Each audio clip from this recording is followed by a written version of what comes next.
Hello, and welcome to this week's Movie Math, where sure enough, the weekend after Thanksgiving was all about leftovers, and audiences weren't very hungry, at least not for what Hollywood was serving. But moviegoers are very excited about Hollywood's Christmas presents this year, and Tinseltown is eager to deliver them.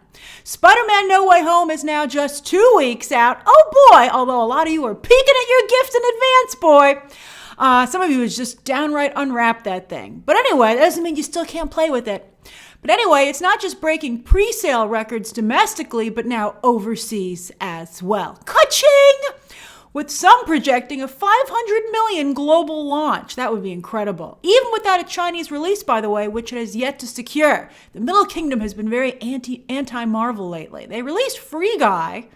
It's weird. I don't know. Maybe they're upset about what happened with Mulan still. I wonder what's caused that rift because the mouse and China usually get along real well. But anyway, could Spider-Man No Way Home's debut top 200 million domestic and 500 million global? It could. It could. But I think anything over 150 would be impressive domestically. I think sometimes in an effort to get everyone excited, sometimes they get expectations a little bit too high. Heck, anything over 100 million would be incredible. No movie's been able to do that during the pandemic to date. Right now, and also we have to see how front-loaded the film is. We don't know what's going to happen with Omicron. We don't know what's going to happen with how people feel going to a crowded theater during the holidays. Although a lot of you I know have plans already to see it multiple times. It's going to do well. Don't worry about it. But the question is how well.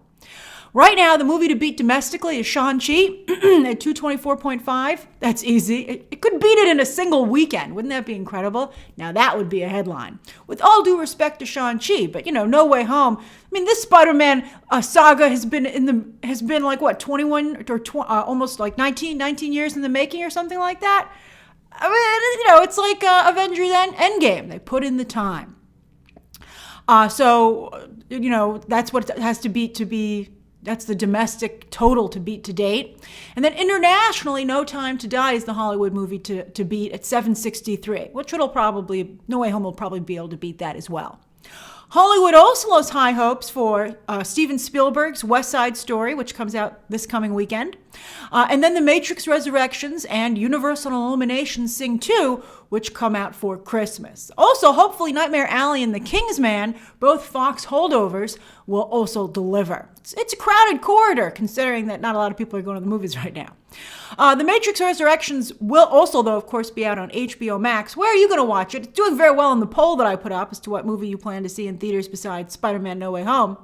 But it just has to beat out Dune's 41 million to become Warner Brothers' biggest digital day-and-date release, opening weekend during 2021, where they tried this grand experiment, which didn't really work out. But anyway, considering how tightly guarded the film has been with almost no advertising, plus the Wachowskis' downward creative spiral, one has to wonder what this fourth movie is going to be like. You would think they'd be advertising this much more aggressively, although they're about to ramp things up considerably.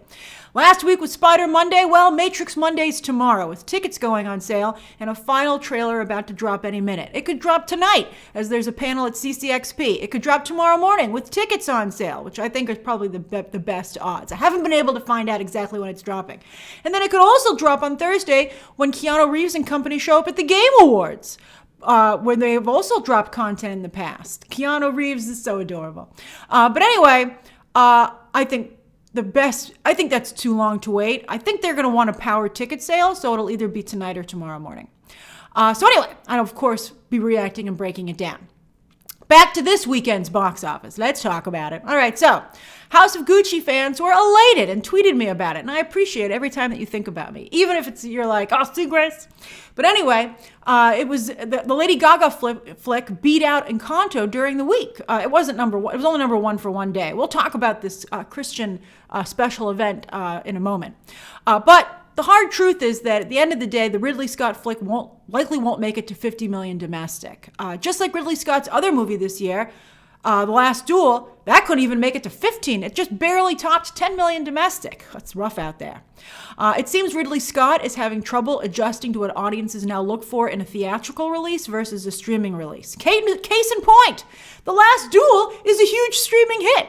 It debuted this week at number one with strong audience reviews. It's doing better than Dune, although, of course, Dune was available on HBO Max for a month. But that's impressive. A similar fate likely awaits House of Gucci. It's a bit of a slog, but as I said in my review, I think it's best watched at home where you can, look at your phone a little bit when it gets boring. And I'll look up what happened in the store myself and see what they changed. But anyway, Lady Gaga was already named Best Actress by the New York Film Critics Circle. I think that's what she's hoping for anyway. That's the reason she made this movie. And she's slowly building the base of her Oscar campaign. I don't think she's the front runner, but she's got a chance. Golden Globe nominations, by the way, come out December 13th, the same day of the Spider-Man No Way Home premiere. I believe the embargo, it's been reported, drops around midnight that night, a little after that, Eastern Standard. And we'll see if the Golden Globe nominations still carry any weight after all the scandal and the fact that it won't be airing this year. They're still very good at predicting Oscar nominations, though, so that'll be interesting to see.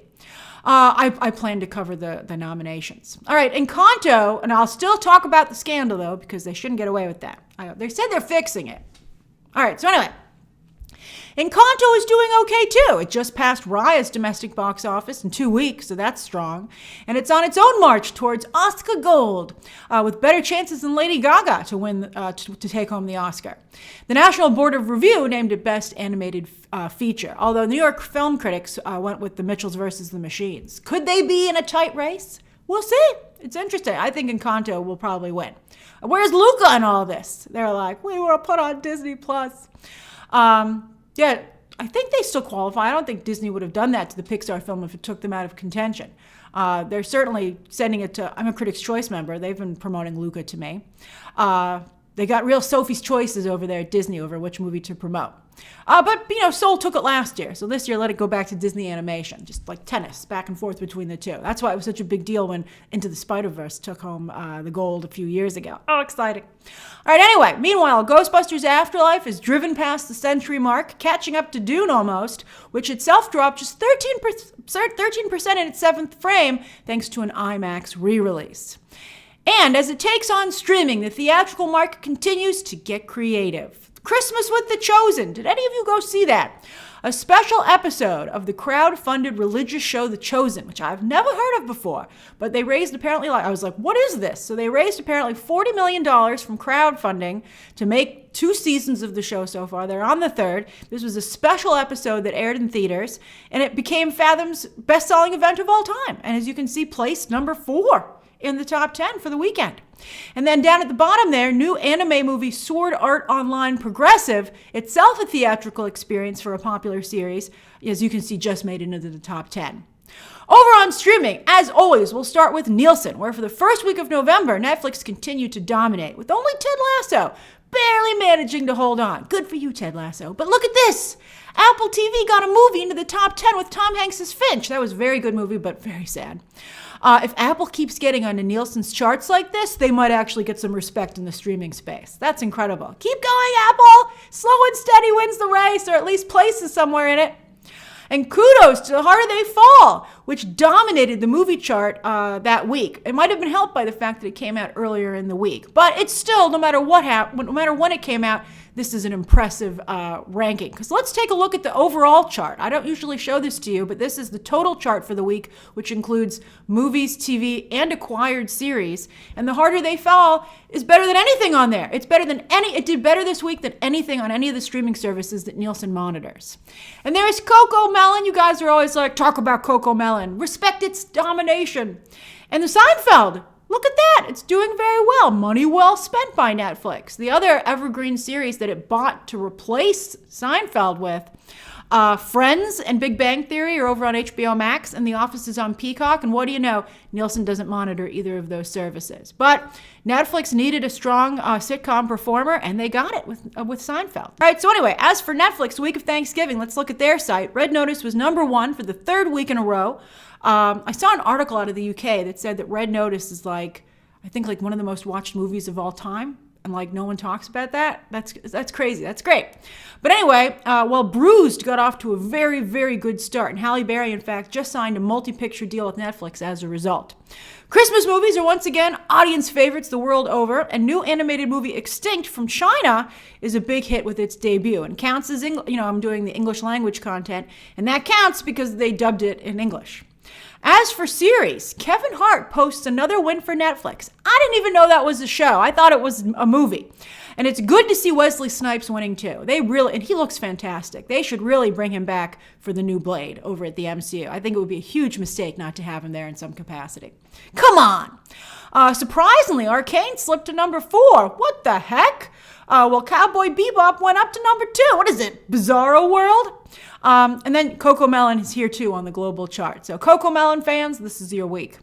On iTunes, again, The Last Duel, there it is at number 1, and Dune right behind it, which also just hit PVOD.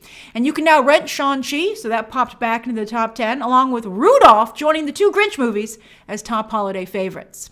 As for what's coming up this week, West Side Story. It gets the premiere screens for less than a week before Spider-Man No Way Home hits. They should have opened it this week to give people 2 weeks to see it and have word of mouth help out a little bit. I think that it's like you got like 1 weekend in like 2 or 3 days, and not even that if you're overseas. That's crazy. I hope that it makes a big splash as people realize the clock is ticking on seeing it in a premium format.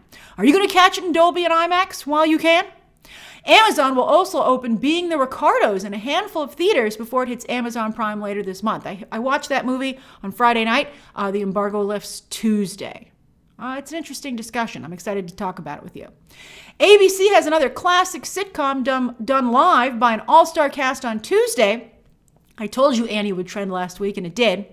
Well, Disney Plus debuts Will Smith's Welcome to Earth on Wednesday, and HBO Max brings back, finally, Sex and the City on Thursday. Let's see if that makes any waves. Surprisingly quiet on that front, but they haven't also talked about it very much. I thought the trailer that came out late last week looked pretty good, but I'm like, just one trailer. It's coming out already? And The Expanse's final season starts on Friday on Amazon. As for Netflix, they get their own little section. Tomorrow, David Fincher's Cinema Studies class, Voir, drops season 1. That should be an interesting companion to the movies that made us. I think it's worth checking out.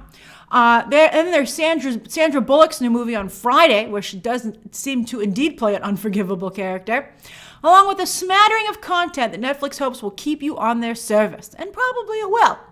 So that's this week's movie math. Where do you think Spider-Man No Way Home will open? Realistically. You can throw in your pie in the sky thoughts as well, because it's fun. And then do you think we'll have any other box office hits for Christmas? What have you been watching? And what do you plan to watch this coming week and the weeks ahead? And also, The Witcher is supposed to come out. That comes out. I checked for screeners. They haven't released them yet. They haven't really done much to advertise that at all. That's craziness. All right. Share your thoughts down below. Subscribe today. And of course, as always, you can check out some more videos right now.